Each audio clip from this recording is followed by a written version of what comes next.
السلام عليكم ورحمة الله وبركاته. متابعينا في رحمن سنتر، أهلا وسهلا بكم. زي ما وعدناكم بعروض يومية إن شاء الله. النهاردة عرضنا هيكون على أطقم الكاسات التركي اللي قدام حضراتكم ديت. يعني أي طقم من اللي قدام حضراتكم دول هيكون ب 195 جنيه. أي كاس تركي من اللي قدام حضراتكم دول هيكون سعره 195 جنيه. قبل ما نتفرج على الأشكال كده، شايفين كرتونة مقفولة. إيه الكرتونة ديت يا رحماني؟ الكرتونة ديت هتبقى مفاجأة لمتابعينا أو المشتركين على قناتنا الرحمن سنتر في اليوتيوب.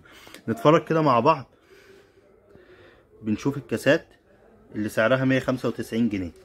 خدوا بالكم الالوان دي ما بتطلعش. الالوان دي كده الاسود، اي حاجه من الالوان دي ما بتطلعش، كلها حاجات مختلفه. منها الكاس القصير ومنها الكاس الطويل الرفيع زي ما حضراتكم كده شايفين. اتفرجوا كده.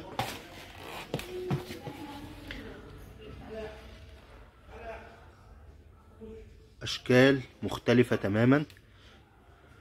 اي طقم 195 جنيه. اي طقم من الكاسات التركي سعره 195 جنيه.